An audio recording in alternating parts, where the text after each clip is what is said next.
Hello, ndugu mfuatiliaji wa Basel TV. Leo tupo katika mwendelezo wa kipindi chetu cha The Medics, na leo tupo na mgeni wetu katika studio yetu ya Basel TV. Karibu. Asante sana.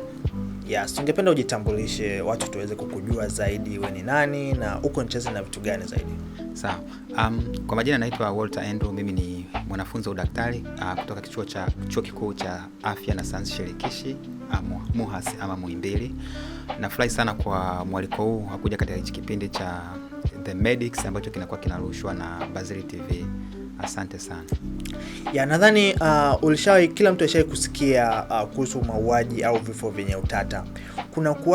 Kuna uchunguzi ambao unahusisha madaktari na uchunguzi ambao unahusisha jeshi la polisi. Sasa sisi leo tungependa kujua nyinyi madaktari huwa mnafanya uchunguzi kwa namna gani, na huo uchunguzi unakuwa una faida gani? Kwanza tuanze kabisa, huo uchunguzi kwa kitaalamu unaitwa vipi? Sawa kabisa. Kwa kitaalamu uchunguzi ambao unakuwa unafanyika kwa ajili ya kuchunguza matukio ya vifo vyenye utata, kwa lugha ya kitaalamu unaitwa ni forensic investigation. Forensic investigation maana yake ni ule uchunguzi ambao unakuwa unahusisha taaluma ya udaktari kuchunguza vifo vyenye utata, sana sana ni criminal cases ambazo kwa Kiswahili tunasema ni cases za jinai. Kwa hapa nakuwepo na mwingiliano kati ya taaluma ya udaktari pamoja na sheria. Kwa kuna vitu viwili vinakuwa vinaunganika pale, sheria pamoja na taaluma ya udaktari kwa ajili ya kuchunguza vile vifo ambavyo vimetokea katika mazingira yenye utata.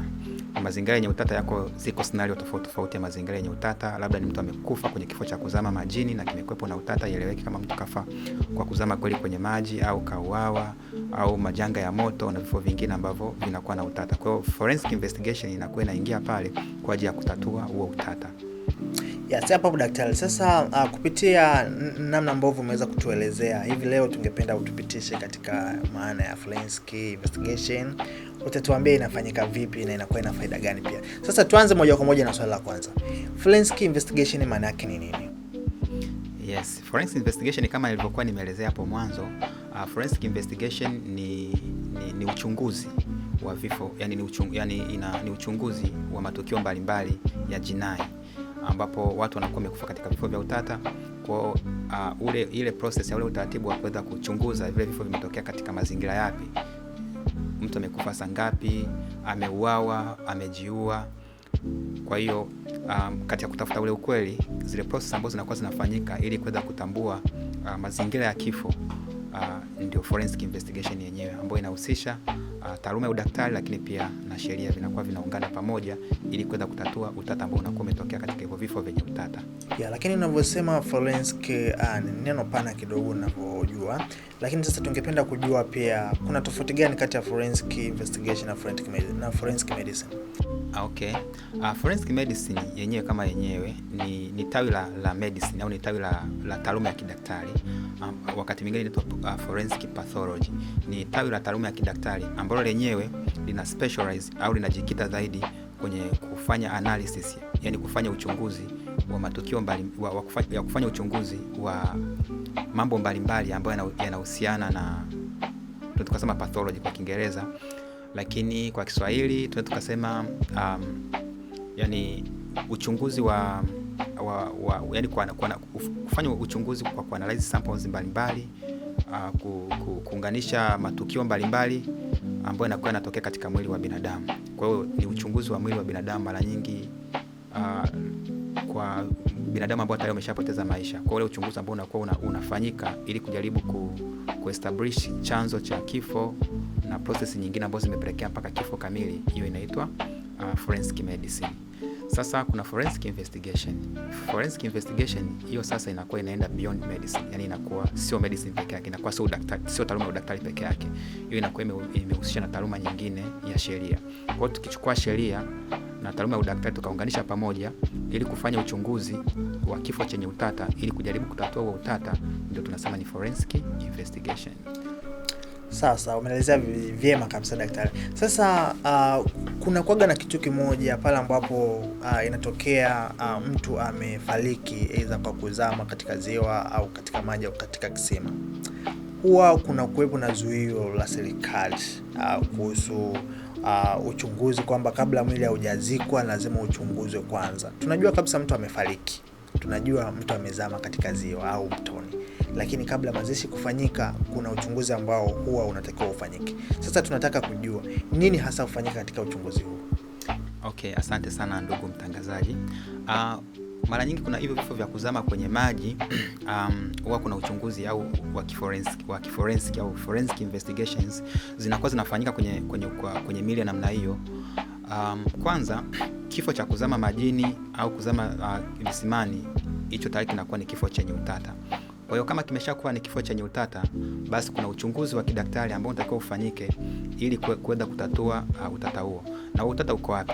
Kwa mfano, mtu anaweza akauawa, labda tu amewekewa sumu labda nyumbani au sehemu yoyote, alafu baadaye akawa amepoteza maisha, labda ili watu kupoteza ushahidi wakaamua kwenda kumdumbukiza kwenye kisima au kwenye mto au baharini ili ionekane kwamba huyo mtu alikufa labda kwenye kifo cha majini, kama kupoteza ushahidi. Kwa hiyo sasa kwa kifo chochote ambacho mtu anakuwa amedumbukia baharini, ziwani au kisimani, huwa kuna hiyo sehemu ya kupisha uchunguzi ufanyike ili kuweza kutambua kama kweli huyo mtu amekufa kwa ajali ya majini, kwa kuzama majini kweli, au ameuawa baadaye akatupa kwenye maji ili kujaribu kupoteza ushahidi.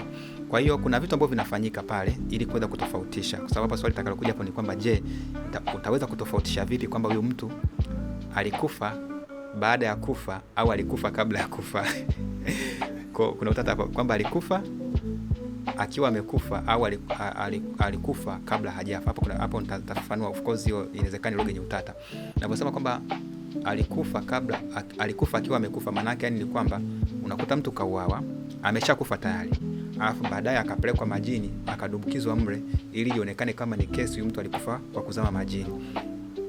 Na kuna mwingine amezama majini, yani alikuwa yuko hai, labda imetokea tu ni ajali akazama majini. Kwa hiyo tunasema amekufa akiwa hai, yani maji yamemuua akiwa hai. Na kuna yule mwingine ambaye amekufa alafu ndo akawekwa majini, tunasema kwa tunasema amekufa akiwa amekufa. So hapo kuna role ya forensic investigation. Kuna nafasi ya forensic investigation kwenye kutatua utata wa namna hiyo. Kama nilivyosema kwamba mtu anaweza kauawa tu kwa ajali nyingine, inaweza kuwekewa sumu ama kunyongwa, alafu baadaye akaenda katupa baharini ili kupoteza ushahidi kwamba ifahamike kwamba pengine alikufa kwa ajali ya maji. Kumbe hakufa kwa ajali ya maji, aliuawa kwanza, baada ya kuwa ameuawa ndo akatupa majini. Sasa forensic investigation inafanya kitu gani kutatua utata wa namna hiyo? Mtu anapokufa kwa kuzama majini, huwa kuna process mbalimbali zinatokea mpaka anakuja na kufa kwa ile ajali ya maji. Na kitu cha kwanza mtu anapozama majini, huwa kitu cha kwanza anashikilia ile pumzi yake. Akishikilia pumzi nafikia tu ambapo hawezi kuendelea kuishikilia zaidi. Anapumua. Anapopumua pale akiwa amepanic, huwa kuna maji anakunywa vikombe vya maji vya kutosha. Maji yanaingia tumboni, lakini mengi yanaingia kwenye mapafu, kwa sababu anapokuwa anavuta hewa, anakuwa anavuta maji, anakuwa anaingia kwenye mapafu. Kwa hiyo hichi ndio kitu kikubwa sana ambacho kinaweza kutusaidia kutambua kwamba huyu mtu kweli alikufa kwa ajali ya maji au aliuawa katupwa majini. Kwa mtu ambaye amekufa kweli kifo cha maji, kwenye zile forensic investigation kwa kuna sehemu ambapo itahitaji kufanya upasuaji kuangalia hali ya mapafu ikoje. Kwa mtu ambaye amekufa kweli maji kwa kifo cha maji, akifanywa upasuaji kuangalia yale mapafu yake, yale mapafu yatakuta yamejaa, yani kuna maji ndani yake. Hiyo ni ishara ya kwanza kudhibitisha kwamba kweli huyu mtu amekufa kifo cha maji, kwa sababu tayari kuna maji kwenye mapafu ambayo alikuwa akigrasp for air, yani alikuwa akitafuta hewa, kuvuta hewa, kwa hiyo badala yake amevuta maji. Lakini kwenye kifo ambacho mtu tayari ameshauawa akatupa majini, huyo mtu anakuwa hapumui kabisa. Kwa hakuna kitu chochote ambacho kinakuwa kinaingia ndani ya mwili wake.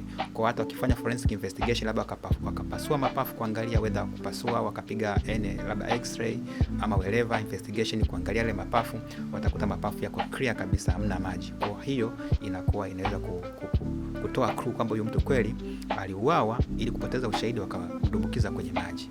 Kwa hiyo ni muhimu sana kwa sababu kama tumejua kwamba kweli huyu mtu kafa kwa kifo cha maji, kwa hiyo inaweza kutusaidia kutatua baadhi ya migogoro ambayo inaweza ikawepo.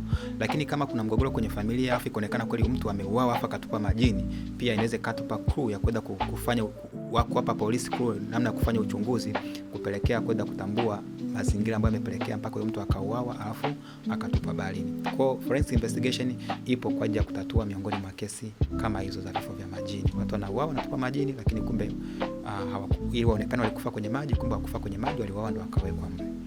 Sasa umeelezea vyema kabisa. Sasa tuseme kwamba mfano kuna mtu labda amepotea, ana mwezi mmoja sasa amepotea, na tukaja tukagundua mwili wake upo somewhere ukiwa amekufa maji. Sasa je, kuna namna ambayo inaweza kufanyika kwa utaalamu zaidi kuweza kujua kwamba huyu mtu amekufa maji kwa muda gani au amekaa majini kwa muda gani? Yes, of course pia. Yeah, ipo inawezekana pia. Yeah, sasa tunataka tujue hiyo inawezekana vipi kujua sasa mtu kwamba amekufa maji kwa muda gani? Okay. Kuna mabadiliko mbalimbali huwa ambayo yanatokea katika mwili wa binadamu pale anapokuwa amezama majini. Kwa kitu cha kwanza huwa kuna ile body temperature, kuna lile joto la mwili wake, huwa kuna mabadiliko yanakuwa yanatokea. Ambaye anakuwa amezama majini, kwa mfano anapokuwa amezama majini katika labda ameokolewa tuseme siku ya kwanza, yani hajapita masaa 12, kuna vitu vinaitwa goosebumps. Goosebumps ni kwa mfano mtu anapokuwa, au sometimes inaitwa goose fresh kwa Kiingereza, inaitwa goosebumps au goose fresh. Yani kwa kuelezea katika mazingira uhalisia ambapo unaweza kaelewa ni kwamba mara nyingi mtu anapokuwa anapata baridi, huwa kuna kama javaa sweta, huwa kuna kama vinundunundu vinakuwa vinatokea kwenye vinyweleo, sehemu za vinyweleo. Kwa Kiingereza vinaitwa goose fresh, au katika lugha ya investigation inaitwa ni goose fresh au goosebumps. Kwa hiyo hivyo huwa vinatokea ndani ya masaa machache baada ya mtu kuwa amezama majini, mpaka masaa 4 hizo goosebumps au goose fresh zinakuwa zinafanya nini, zinatokea. Kwa hiyo tukizikuta zile, tunakuwa tunahakika kabisa kwamba huyo mtu amezama kwenye maji, lakini hana muda mrefu, ana masaa machache toka amezama kwenye maji. Lakini kadiri muda unavyozidi kuendelea, huwa kuna mabadiliko mengine yanatokea, anaanza kunywa maji, anaanza kuvimba. Unaona, kwa hiyo pia inaweza ikatupa muda kujua kwamba huyu mtu amezama kwenye maji akiwa na muda gani. Na mtu anapoanza kudecompose pia kuna zile hatua za kuanza kuoza. Mara nyingi huwa inaanzia kwenye tumbo. Kuanzia zile siku tatu za mwanzo, ile wiki ya kwanza, kuanzia siku 2 kuja mpaka siku 4, huwa kuna mabadiliko yanatokea kwenye tumbo. Tumbo linakuwa linajaa. Kwa mtu akitoka lakini linakuwa tunasema liko intact, yani linakuwa halijapasuka, linakuwa limejaa tu. Kwa kama tumbo limejaa, halijapasuka, ngozi bado iko vizuri, kwa tunakuwa tunahakika kabisa kwamba huyu mtu amezama kwenye maji hana zaidi ya siku 3. Unaona? Lakini anapofika kuanzia siku ya 4, anakuwa anatoa harufu sana, alafu ile ngozi inaanza kuvuka. Kwa ngozi inapoanza kuvuka, hapo unaweza kaestimate kwamba huyu ameingia katika maji kuanzia siku 4 mpaka siku 7, pale ngozi inapoanza kutoka. Kwa hiyo pia inaweza kukupa clue kwamba huyu mtu ana muda gani. Japo pia kuna utofauti, kuna watu wengine unakuta amefariki labda kwa tukio la kuuawa tu, labda sio ajali ya maji. Hapo pia kuna tofauti kidogo. Kwa mtu ambaye ameuawa alafu labda mwili wake ukatelekezwa tu sema haujazama majini, huwa pia tunaweza tukaangalia tofauti kati ya lile joto lake na joto la mazingira. Mwili wa binadamu kwa kawaida, kwa average, kwa wastani, huwa una joto lake ni nyuzi joto 37 kwa wastani. Kwa mfano, tuzungumzie kama mazingira ya Dar es Salaam hapa. Joto la Dar es Salaam mara nyingi huwa ni kuanzia degrees za centigrade 28 mpaka 32. Lakini mara nyingi kwa mfano kama leo nadhani ilikuwa ni degrees centigrade 30. Na mtu anapofariki, joto lake la mwili huwa linashuka kwa degree za centigrade 0.83 kwa kila baada ya saa moja. Kwa hiyo tukija tukapima mtu joto lake, tukakuta labda limefikia degree za centigrade fulani, inaweza ikatusaidia kuestimate kwamba muda gani umepita. Kwa mfano tukimkuta mtu ana degree centigrade 30 ambalo ndio joto la mazingira. Kwa mfano mtu ambaye ameuawa hapa Dar es Salaam, tunategemea kwamba tukija kumpima mara nyingi tutakuta joto lake liko around degree 30 ambalo ndio joto la mazingira ya hapa Dar es Salaam. Kwa mfano tumempima huyo mtu, tumekuta ana degree za centigrade 30 ambao ni sawa na joto la mazingira ya Dar es Salaam. Na kama nilivyokuambia kwamba joto la mwili wa binadamu kwa kawaida kwa wastani ni degree za centigrade 37. Kwa ule muda wa kutoka kushuka pale kutoka 37 kuja mpaka 30, maana yake kuna tofauti ya asilimia ya degree za centigrade kama 7 pale. Kwa of course kuna formula zinatumika, na miongoni mwa formula ambayo inatumika ni formula inaitwa Newton's law kuna formula ya heat law ambayo ni ya Newton of course, na tumeisoma advance kule form 5 kwenye physics. Kwa ile formula pia inatumika kwa ajili ya kucalculate, kuestimate kwamba ni huyu mtu masaa mangapi amepita toka amefariki. Kwa mfano, kwa mtu ambaye ana degrees za centigrade 37, joto lake likishuka kutoka 37 kuja mpaka degree 30 sasa na mazingira, kwa mfano hapa Dar es Salaam, kwa hiyo difference ya 7 degrees centigrade mpaka inakuja kufika huyo mtu anakuwa yani mwili wake unakuwa umechukua zaidi ya masaa 8 toka amefariki. Kwa kuangalia tofauti kati ya joto lake alilonalo na joto la mazingira ambao yupo, unaweza kaestimate ukajua mtu ni masaa mangapi yamepita. Kitu kingine ambacho kinaangaliwa hiyo inaitwa sasa, hiyo joto, mabadiliko ya joto la mwili kwa lugha ya kiforensic inaitwa rigor mortis. Hiyo namna ya kwanza. Lakini njia nyingine ambayo inatumika kwa ajili ya kujua huyu mtu ni muda gani umepita toka amefariki, kuna kitu kinaitwa rigor mortis. Hii ya kwanza inaitwa rigor mortis, lakini kuna kingine cha pili inaitwa rigor mortis. Rigor mortis, mtu akiwa amefariki, ule upande ambapo anakuwa amelalia, kwa mfano amekufa amelala katika position fulani, ule upande ambao anakuwa amelalia, mara nyingi damu huwa inavutwa na gravity, ule sumaku ya dunia, mvutano huwa inavuta damu kwenda kutwama katika ile sehemu ambayo amelalia, amekufa akiwa amelala. Sasa ukimgeuza mtu kama amefariki, ukimgeuza unaweza kaona kabisa zile alama za damu ile sehemu ambapo amekuwa amefanya nini, amekufa akiwa amelala. Kwa hiyo ile damu pale inapotwama damu panakuwa ni kama pana rangi nyekundu sana au bluish, some bluish to reddish color.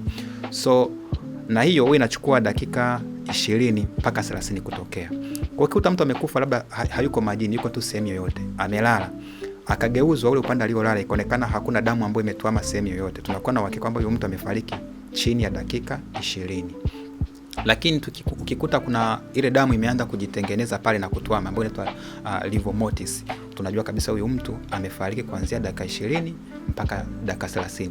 Lakini huyo mtu ukimgeuza sasa upande wa pili, hiyo rigor mortis yenyewe inabadilika. Anaweza kama amefariki ndani ya dakika 30, ukakuta damu imetwama huo upande ambao amelalia, ukamgeuza tena upande wa pili, ile damu ikapotea.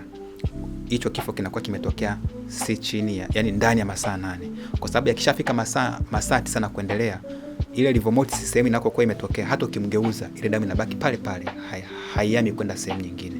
Kwa hiyo hapo ndivyo sasa wataalamu wanaweza wakajua. Kwa nini kujua muda wa marehemu amefariki amepita masaa mangapi, kwa nini ni muhimu? Ni muhimu kwa sababu gani? Mtu anaweza kuta amefariki katika sehemu fulani, labda tuseme ni eneo fulani. Kinachofanyika ni kwamba wale watu ambao wanakuwa wamezunguka katika lile eneo wote wanaweka chini ya ulinzi wa polisi, under custody. Kwa hiyo unakuta labda mtu ameshapata ile tuseme amepata hiyo rigor mortis, yani kwamba damu imeshaganda sehemu upande aliolalia, na tukimgeuza huyo marehemu damu haibadiliki, inabaki pale pale. Kwa tunakuwa tunahakika kwamba huyo mtu amefariki zaidi ya masaa 8 yaliyopita. Sasa kama amefariki ndani ya masaa 8 yaliyopita, wewe umeweka custody pale, yani watu ambao wapo katika ile eneo wote wamewekwa chini ya ulinzi. Kuna mtu mwingine ameingia ndani ya masaa 2 yaliyopita, mwingine ndani ya masaa 7, mwingine ndani ya masaa 8, mwingine ana zaidi ya masaa 24 pale. Kwa kuweza kuestimate kwamba huyu marehemu ana muda gani toka amekufa, inaweza pia kuwasaidia hata wale watu ambao wanakuwa wanashikiliwa katika lile eneo ambalo tukio la mauaji limetokea, kuweza kujua ni nani hasa alikuwa ni mhusika, tumwachie na tusimwachie, na nani hakuhusika, yani kutoa ule ushahidi wa kuweza kuwaondoa wale watu wasiokuwa na hatia. Kwa hapo ndipo inapokuja hilo swala la kutambua muda. Japo zipo njia nyingine zaidi za kuendelea kutambua umri toka mtu amefariki, yani muda toka mtu amefariki. Kwa mfano kuna njia nyingine inaitwa rigor mortis. Hii ambayo nimehitaji inaitwa rigor mortis ambayo ni L. Hii ya pili inaitwa rigor mortis ambayo ina R, rigor mortis. Sasa hii rigor mortis ni pale tunasema ni muscle stiffness zinapotokea. Unajua mtu anapofariki huwa kuna muda ukifika, kama amefariki katika position mikono imejikunja, hauwezi kainyoosha hata ufanyeje. Of course kuna physiological science ambayo inaelezea ni kwa nini mtu akifa anakakamaa huwezi kunyoosha mikono yake. Sitaelezea sana hiyo physiology behind, lakini ni kwamba ambacho nataka nizungumzia hapa ni kuhusu muda. Huwa inachukua masaa 2 mpaka masaa sometimes mpaka masaa 6 wakati mwingine kuweza kupata hizo muscle stiffness, yani mtu kukakamaa. Kwa hiyo ukimkuta mtu labda amefariki, lakini ukijaribu kupeleka mkono wake unaona unaenda, wewe unakuwa na uhakika kabisa huyu amefariki ndani ya masaa 2 yaliyopita. Lakini ukikuta ameshaka kama yuko namna hii, labda unapeleka mkono hauendi, unapeleka mkono hauendi, ameshaka kama, basi unakuwa tunajua mtu amefariki ndani ya masaa, yani kuanzia masaa 4 mpaka masaa 6. Kwa huo muda again, kama nilivyokuambia pale mwanzoni, unaweza kusaidia kuwaondoa watu ambao hawako katika hatia kwa kujua huyu mtu kafariki muda fulani, hawa watu ni wahusika na hawa watu pia hawahusiki.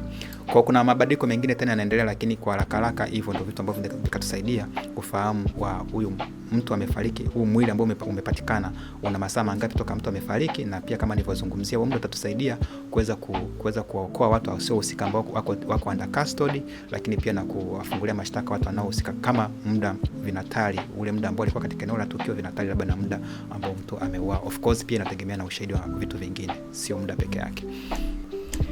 Lakini hapo daktari, kuna scenario au kesi ambazo unakuta kuna mabaki tu ya mifupa, yani kwamba aidha mwili umeharibika au mtu amekatwa. Je, natamani kujua kwamba inawezekana kwa uchunguzi au utaalamu wa forensic ukaweza kujua umri wa marehemu kwa kutokana na mifupa tu au mabaki ambayo yanapatikana? Yes, inawezekana kabisa. Kuna njia mbili za kuweza kutambua umri. Sasa hapa umri maana sio ule umri kwamba mtu amekufa baada ya muda gani, yani kutambua ule umri wa huyu mtu kwa kukadiria umri wake amekufa akiwa na miaka mingapi.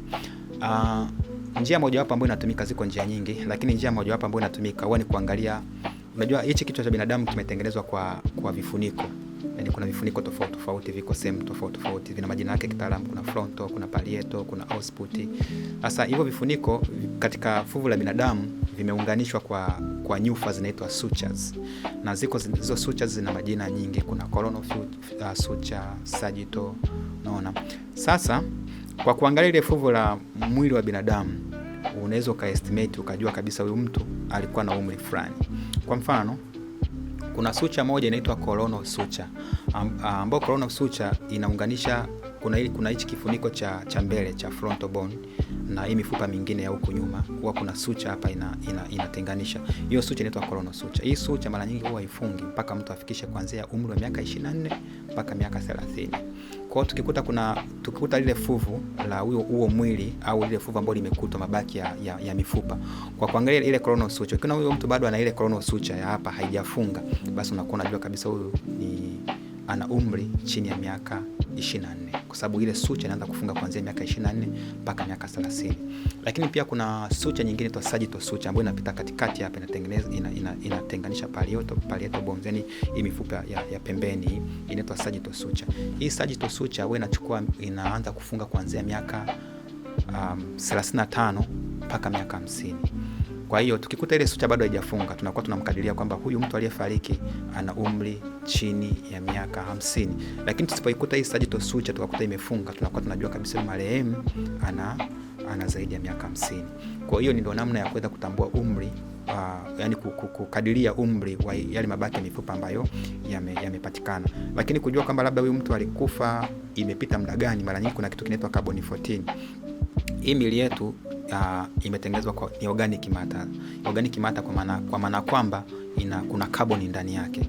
Kwa hiyo binadamu anapofariki ile carbon huwa inaanza kupungua.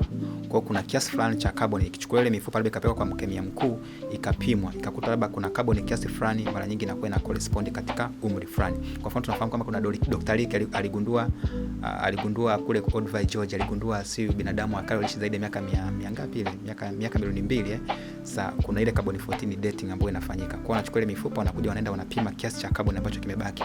Kwa ule mfupa unapokuwa uko exposed to the surface, unapokuwa uko exposed katika mazingira ya nje, ile carbon inakuwa inapungua kwa kiasi fulani kila baada ya muda. Kwa tukichukua ule mfupa tukapima ile carbon, hapo sasa hivyo vinafanyika kwa mkemia tayari kwenye maabara. Kwa hiyo anaweza akapima akajua kabisa kwamba huyu mtu amekufa baada ya miaka kadhaa iliyopita. Asante sana. Lakini kuna haya mauaji ambayo yanakuwa yanatokea ambayo yanahusisha silaha za moto. Tungetamani kujua pia, je, inawezekana tukaweza kujua kwamba labda silaha fulani imetumika kumuua mtu ambaye amepatikana kwa amefariki kutokana na majeraha ya silaha za moto?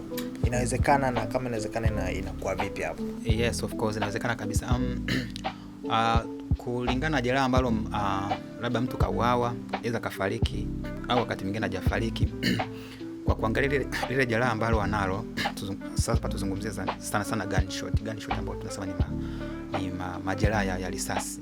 Mtu kapigwa bunduki, kapigwa risasi, kafariki. Kwa kuweza kuangalia lile jeraha ambalo tumelikuta katika ule mwili, aidha ni bado yuko hai au keshafariki, samahani, tunaweza tukafanya makadirio tukafahamu kwamba huyu mtu ni silaha aina gani ambayo kwanza imetumika. Tunaweza tukajua kwamba yani ile jeraha, kwa kuangalia kile kidonda, tunaweza tukajua ni aina gani ya silaha iliyotumika, kwa sababu silaha ziko nyingi sana na risasi pia ziko nyingi sana. Lakini pia tunaweza tukakadiria umbali wa shooter, yule mtu alipiga risasi alikuwa umbali gani.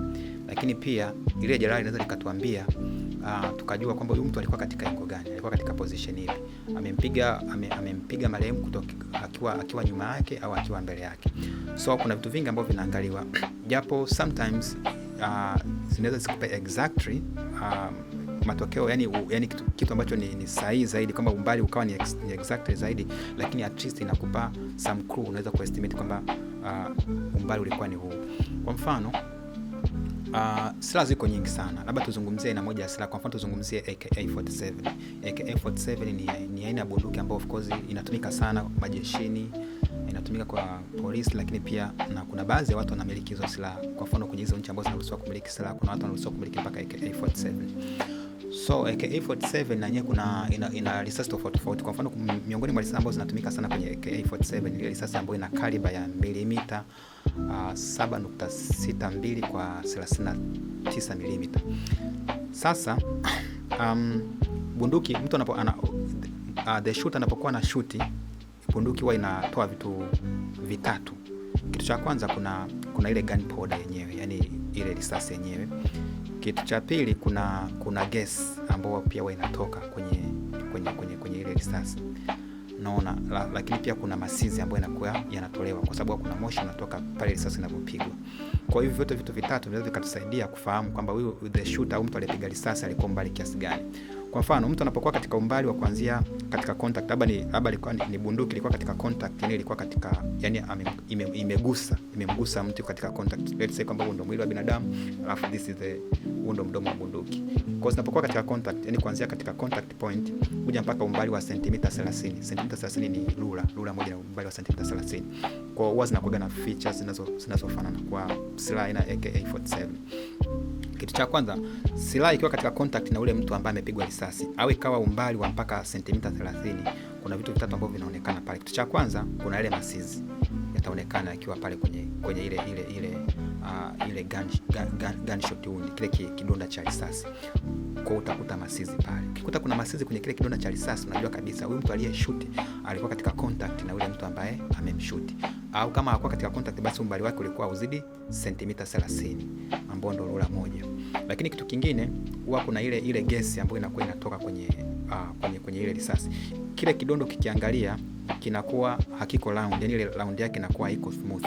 Yani ile gesi ikiingia kwenye kile kidonda kule pembeni inakuwa inakipasua. Kwa hiyo kinakuwa kina star shape appearance. Tunasema ni star shape appearance. Yani ni muonekano kama wa nyota. Unajua nyota yani ule mviringo wake unakuwa sio smooth. Kwa zile pembe ambazo zinakuwa zinaingia pale kama star, inakuwa ni kwa sababu ya ile gesi ya ile risasi ambayo inakuwa inatoboa kile kidonda. Kwa hiyo hivyo ni vitu ambavyo vinaweza kutusaidia kufahamu. Kwa hiyo ukikuta kwamba hicho kidonda kina star shape appearance, unakuwa unafahamu kabisa kwamba huyu mtu alikuwa katika umbali wa aidha palikuwa na contact kati ya ile silaha au alikuwa umbali usiozidi sentimita 30, kwa sababu ya zile star shape appearance, lakini pia na ile masizi. Kwa hiyo unaweza kujua pia umbali, lakini pia kuweza kujua zaidi na silaha iliyotumika, unaweza kuna yale masizi huwa yanachukuliwa na kwa mkemia mkuu, anaweza kupima kujua kwamba hii gunpowder ilikuwa ni ya bunduki ya namna gani. Lakini kwa mfano na hii gunpowder pia inakuwa masizi ambayo inakuwepo katika kile kidonda yanakuwa pia yanatofautiana. Kama nilivyosema kwamba ikiwepo contact au ukiwepo umbali wa sentimita 30, mara nyingi unakuta yale masizi yanakuwa yako mengi sana. Lakini kama kuanzia umbali wa futi 1 mpaka futi 3, ile powder kile kidonda ile star shape appearance inakuwa imepotea, maana ile gesi inakuwa haiwezi kukifikia kile kidonda. Unahisi yana umuhimu gani katika jamii kwa ujumla kuweza kufahamu mambo kama haya? Yeah, of course. Mambo ni vyema zaidi sana jamii kafahamu, na sina hakika sana kama kuna elimu ambazo zinaelezea mambo kama haya kwenye jamii, kwa sababu vifo vya utata vinatokea sana kwenye mazingira yetu ya kila siku.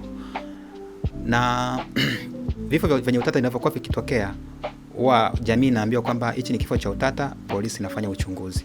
Hasa mara nyingi watu wanakuwa na notion zao kwenye akili zao. Yaani unajua kuna watu wao wanafikia conclusion kwamba huyu kauawa, huyu kafanya nini, unaona? Au labda kama vifo vya watu wasiojulikana vimetokea. Kwa hiyo sasa ni vyema jamii kafahamu kwamba ni kitu gani ambacho kinakuwa kinafanyika. Unajua jamii inapokuwa inafahamu ni kitu gani kinakuwa kinafanyika katika ule mwili wa ule mtu, inakuwa ni kidogo ni rahisi hata kuweza cool down ile jamii. Kwa sababu kuna vifo vingi mara nyingi vifo vya utata vinapokuwa vinatokea, inakuwa ni chaos kwenye jamii. Yaani inakuwa ni taharuki kwenye jamii.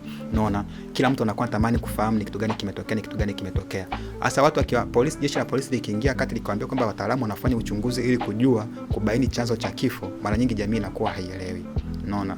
Polisi wanafanya kitu gani bwana? Tunafahamu ni hivi na hivi na hivi. Kwa ni vyema jamii kafahamu kwamba polisi inapokuwa inafanya ule uchunguzi, kuna hatua zinakuwa zinafanyika, kuna process tofauti zinakuwa zinafanyika, ambazo hizo process mwisho wa siku zinaweza zikasaidia kwenye kutambua wahusika au perpetrator of the crime ni nani, mhusika ambaye yani mtuhumiwa wa yale mauaji alikuwa ni nani, ili kuweza kuwaondoa wale watu ambao walikuwa hawana hatia na kuweza kuwakamata kabisa wale watu ambao kuwatia hatiani wale wahusika ambao ni wahusika wenyewe haswa.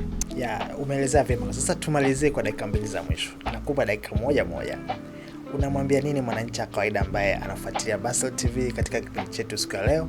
Lakini pia una neno gani la mwisho kwa mtu ambaye ni mtaalamu wa afya pia ambaye alitakiwa awe ni mmoja wa watu ambao anaweza kufikisha katika jamii ujuzi kama huu? Sawa, asante sana. Kitu cha kwanza na ujumbe kwanza kwa watazamaji wa Basel TV, ambacho naweza kuambia ni kwamba uendelee kufuatilia makala mbalimbali za mambo ya afya katika Basel TV, kwa sababu Basel TV alichokifanya amejaribu kuwekeza katika kupata habari sahihi kutoka katika wataalamu wa afya ambao wamekuwa wakipractice wakifanya mambo ya afya, kwa wanakuwa na uelewa zaidi.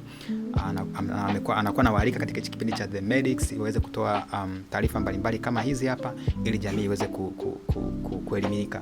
Kwa watazamaji ni kwamba waendelee kufuatilia Basel TV sana kipindi cha The Medics na vipindi vingine vilivyopo, ili waweze kupata knowledge ya mambo mbalimbali ambayo yanakuwa yanafanyika katika upande wa afya. Lakini pia kwa wataalamu wengine wa afya, kitu ambacho napenda kuambia ni kwamba Basel TV motto yao inasema kwamba you are shaping the future of medics, ndio? The future of media, yeah, of course. So wataalamu wa afya, najua kuna vitu vingi sana ambavyo tunavyo kule, na vitu vingine ni vigumu sana kiasi kwamba ukimpa mtu ambaye hana background ya medicine kuvielezea inawezekana ni ngumu sana, au akavipresent katika namna ambayo labda sio sahihi sana kama mtaalamu wa afya mwenyewe angeweza kuvipresent.